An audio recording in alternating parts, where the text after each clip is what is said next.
Apa tanda orang itu dicintai Allah? Tanda orang itu dicintai Allah disebutkan dalam Sunan At-Tirmidzi. Innallaha idza ahabba qauman, kalau Allah cinta kepada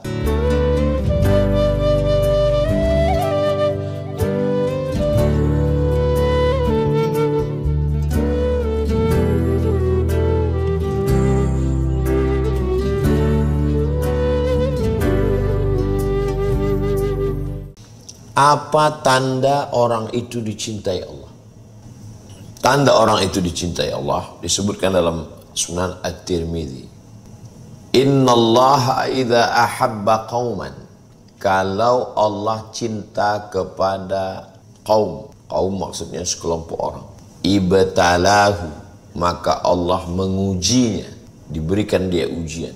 Faman radiya falahur ridha, siapa yang ridha, siapa yang rela, ridha sudah dijadikan bahasa kita rela. Siapa yang plong, siapa yang menerima ujian Allah, falahur ridha, maka orang itu pun mendapat cinta Allah, mendapatkan keridhaan Allah. Waman sakhata, siapa yang murka, melawan, marah, emosi, falahu sukht. Waman sakhatallah, siapa yang murka kepada Allah, melawan kepada Allah, marah, kenapa nasib saya begini, kenapa saya begini, falahu sukhtu, maka dia mendapatkan murka Allah. Hadis ini ada dalam Sunan At-Tirmidzi, salah satu dari kitab kutub sittah, Sahih Bukhari, Sahih Muslim, Sunan Abi Daud, Sunan Ibnu Majah, Sunan Tirmidzi, Sunan Nasai. Jadi tanda orang itu dicintai Allah adalah ibtalahu, diuji. Coba kita lihat kehidupan nabi-nabi. Nabi Musa alaihissalam belum lahir ke atas dunia sudah diuji dengan mimpi Fir'aun. Lalu Fir'aun ketakutan, dikumpulkan penasehat bala tentara, maka dijadakan razia. Semua anak-anak kecil yang lahir itu dirazia. Yudzabbihuna abna'ahum, anak kecil laki-laki disembelih, wa yastahyuna nisa'ahum, yang perempuan dibiarkan hidup. Lahir ke atas dunia ada razia, maka dihanyutkan ke sungai Nil. Fa in khifti alaihi, kalau engkau khawatir nanti anakmu ini akan ditangkap, disembelih Fir'aun, fa alqihi fil yammi, hanyutkan dia ke sungai. Anak kecil yang belum tahu apa-apa sudah mengalami penderitaan yang luar biasa. Anak kecil yang mestinya dalam pelukan ibu, cinta, kasih sayang, kerinduan, buah hati, belayan jiwa, dihanyutkan ke sungai Nil. Kita sampai hari mendengar buaya Nil, kuda Nil, seram-seram semua. Dihanyutkan anak. Sampai ke istana Fir'aun, berpisah dengan ibu, dibesarkan di istana Fir'aun. Begitu sudah remaja, dewasa, melihat ada dua orang yang berkelahi, dia pisah, nggak mempan pisah. Fawakazahu Musa, dia pukul, meninggal, terusir dari istana Fir'aun, lari pergi, lalu kemudian menghadapi Syuaib, mengembalakan kambing Syuaib 8 hijaz, 8 musim, 8 tahun. Lalu kemudian kembali menghadapi Fir'aun.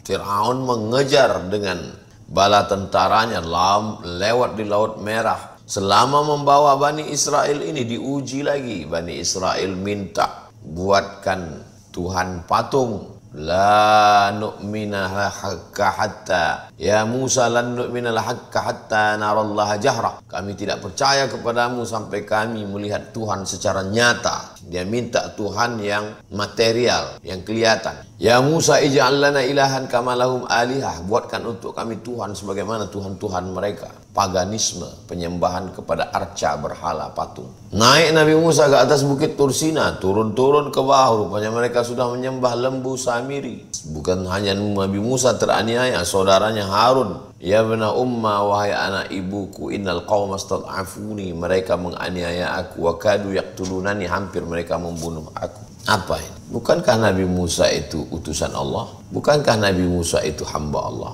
Bukankah Nabi Musa itu Rasul Allah? Bukankah Nabi Musa itu Nabi Allah? Bukankah Nabi Musa itu di antara Nabi-Nabi terpilih di antara 5 ulul azmi? Cinta. Allah sudah menjatuhkan cintanya kepada Nabi Musa sehingga diujinya. Idza ahabba qauman ibtalahu, kalau Allah cinta kepada seorang kepada sekelompok, pada kaum, ibtalahu, diujinya. Jadi coba kita renungkan hidup kita. Kira-kira hidup kita ini bagaimana? Banyak sekali ujian saya nih Pak Ustadz. Sebelumnya, sebelum taubat, sebelum hijrah, saya tinggalkan riba, saya tinggalkan zina, saya tinggalkan judi. Sekarang ekonomi saya begini. Salah satu dari cinta Allah SWT. Tapi jangan pasrah. Itu namanya jabriyah. Jangan berhenti berusaha, tetap berusaha. Apa hubungan ujian dengan cinta? Korelasi logisnya apa hubungan? Orang yang diuji, maka tempat dia berharap hanya kepada Allah.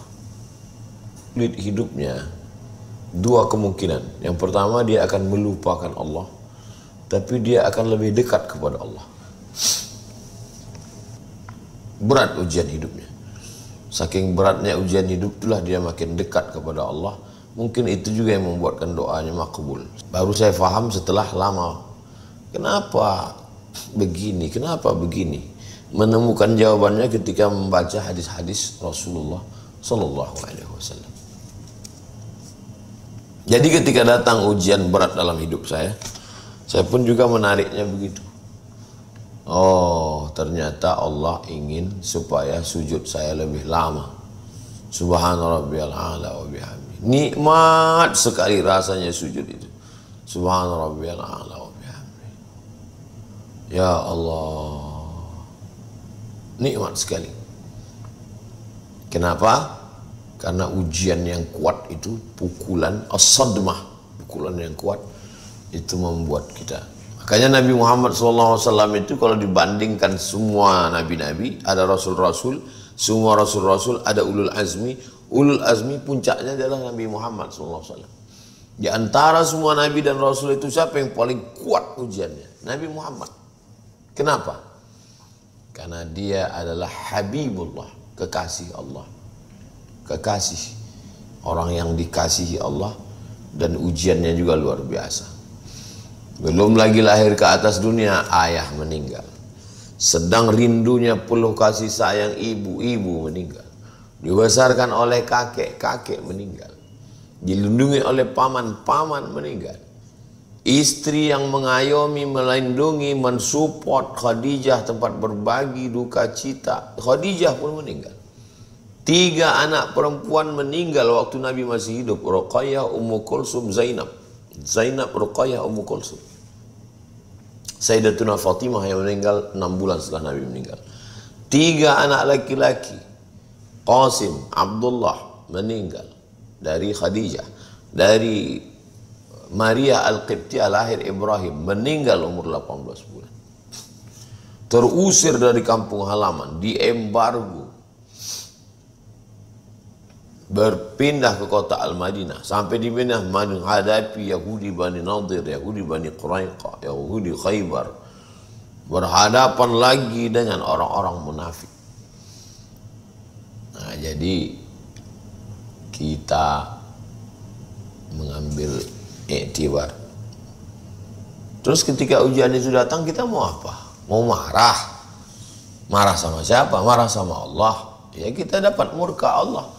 Tidak ada cara lain kecuali berhusnuzan bahwa Allah sedang menjatuhkan cintanya kepada saya. Kalau gitu saya mesti membalas cinta Allah Subhanahu wa ta'ala. Tentang orang yang dicintai Allah itu adalah orang yang diuji. Apalagi tanda orang dicintai Allah Subhanahu wa ta'ala. Tandanya orang itu dicintai Allah, surat Ali Imran ayat 32. Qul in kuntum tuhibbunallah fattabi'uni yuhibbukumullah. Suka mengikut sunnah Rasulullah Sallallahu Alaihi Wasallam. Setelah dia diuji, lalu kemudian suka dia mengikut, fattabi'uni, ikuti aku, ikut Nabi Muhammad SAW, mengikuti Nabi. Ada juga orang yang ketika diuji dia tidak ikut Nabi. Ketika ujian itu datang kepadanya, apa yang dia ikutkan? Ya, mengisi waktu kosong dengan santai-santai, baring-baring, menghabiskan waktu dengan main game online, main judi, main kongko-kongko dengan teman. Bukan. Mengikutinya dengan sunnah Nabi. Ya ayyuhalladzina amanu, hai orang beriman, ista'inu, minta tolonglah kepada Allah, bisabri, dengan sabar, wassalah. Dua, sabar dan sholat. Sabar, tahan hati. Apa yang berkata-kata dalam hati tahan. Tahan pikiran. Kenapa begini? Kenapa begini? Kenapa tahan? Tahan lisan, tahan hati, tahan lisan, tahan pikiran. Sabar namanya. Wassalah. Setelah ditahan, ganti dengan sholat. Sholat, doa, sholat. Bismillahirrahmanirrahim. Alhamdulillahirabbil alamin. Mulut yang awalnya mau begini-begini ganti dengan sholat. Hati yang awalnya begini-begini ganti dengan sholat. Pikiran yang awalnya begini-begini ganti dengan sholat. Allahu Akbar. Allahu Akbar kabira. Walhamdulillahi katsira. Wa subhanallahi bukratan. Wajjahtu wajhi alladzi fatara as-samawati wal arda hanifan musliman wa ma ana minal musyrikin. Jadi ini adalah kalau ketika ujian itu datang, bagaimana menunjukkan bahwa ujian ini datang karena cinta Allah atau karena murka Allah? Lihat efeknya. Ketika ujian itu datang, dia lebih condong mendekat ke sunnah. Nah, ini berarti ujian cinta. Tapi kalau ujian ini datang, malas mandi, malas bangun dari tempat tidur, malas sholat, bukan cinta, murka Allah. Selama diuji dengan sakit nggak sholat-sholat. Selama diuji dengan sakit nggak pernah bangun dari tempat tidur, bawahnya tidur, makan tidur, nggak mandi, bau setan. Maka ini bukan ujian cinta, ini adalah murka Allah subhanahu wa ta'ala. Fattabi'uni, mengikuti sunnah Rasulullah sallallahu alaihi wasallam. 5. La yazalu abdi yataqarrabu ilayya bin nawafil. Hambaku yang mendekatkan diri kepadaku bin nawafil. Hadisnya ada dalam Sahih Muslim. Bin nawafil dengan ibadah-ibadah sunnat. Subuh, zuhur, asar, maghrib, isya, Jumat itu fardu, wajib. Ini orang yang cinta Allah jatuh kepadanya, suka kepada ibadah-ibadah sunnah. Kita heran melihat orang yang suka. Tapi rupanya kalau cinta Allah sudah bersemayam dalam hati seorang hamba. Sama seperti kita ngelihat orang jatuh cinta. Nelpon pagi, petang, siang, malam. Apalah ini. Kita heran melihat dia.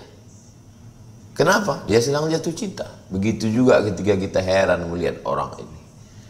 Sholat sunat gak tinggal, bangun malam gak tinggal, wudunya gak putus, ibadahnya luar biasa. Rupanya Allah sudah menanamkan cinta ke dalam hatinya, sehingga berbalas cinta itu. Maka itu disebut dengan orang yang mendapatkan cinta Allah subhanahu wa ta'ala. Dari mulai ibadah yang paling ringan sampai yang paling berat. Yang paling berat mengeluarkan harta, suka sekali. Nyumbang sana, nyumbang sini, nyumbang sana. Saya memang dipertemukan Allah dengan manusia yang unik-unik, yang aneh-aneh. Ada yang hobinya mencari masjid nggak selesai. Asal ada masjid nggak selesai, diselesaikan. Ada yang hobinya membantu anak yatim, fakir miskin, janda-janda, yang tua-tua.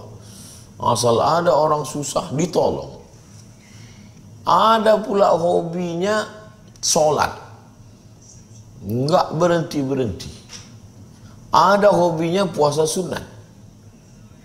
Orang yang belum ikut kajian judul kita ini bingung, ini orang ini kenapa ini? Bahkan orang yang nggak suka agama ngejek, ini mabuk, ini mabuk agama nih. Dia sedang mabuk dengan cinta Allah. Sehingga dia merasa kurang tahajud, kurang khusyuk, kurang zikir, kurang doa. Begitulah rupanya kalau sudah hati itu tertawan dengan cinta Allah Subhanahu wa ta'ala. Kemudian hatta uhibbah, ketika cintaku bersemayam dalam hatinya, fa akunu ainahu, aku akan menjadi matanya. Kalau sudah dicintai Allah, matanya menjadi mata Allah, telinganya menjadi telinga Allah, tangannya menjadi tangan Allah, kakinya menjadi kaki Allah. Laisa kamitslihi syai'un, Allah tidak sama dengan makhluk. Walam yakul lahu kufuwan ahad. Maka jangan baca hadis tekstual. Apa maknanya? Matanya hanya melihat yang dihalalkan Allah. Telinganya hanya mendengar yang dibolehkan Allah. Tangannya hanya menyentuh yang halal. Pikirannya hanya memikirkan yang baik. Kakinya hanya melangkah ke tempat yang baik. Ini orang yang dicintai Allah. Selalu dijaga Allah Subhanahu wa ta'ala. Tapi ingat dulu, ini buah daripada ibadah sunat tadi.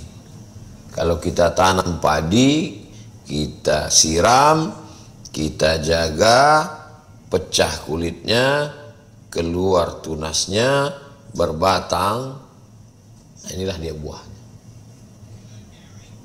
Belajar, ngaji, beribadah, datang musibah, datang ujian, itu untuk memecah kulit. Karena kulit padi ini keras, untuk memecahnya itu didatangkan ujian. Bam! Kematian, bangkrut, kesakitan. Setelah pecah kulitnya, nampak tunasnya. Dalam bentuk apa tunasnya? Dalam bentuk hati yang lembut, mudah menangis, dekat kepada Allah, banyak berzikir, banyak bersedekah, banyak berinfak. Nah, ini adalah nawafil, ibadah-ibadah sunat. Setelah banyak ibadah sunat, maka anggota tubuh itu hanya diarahkan kepada yang dicintai Allah.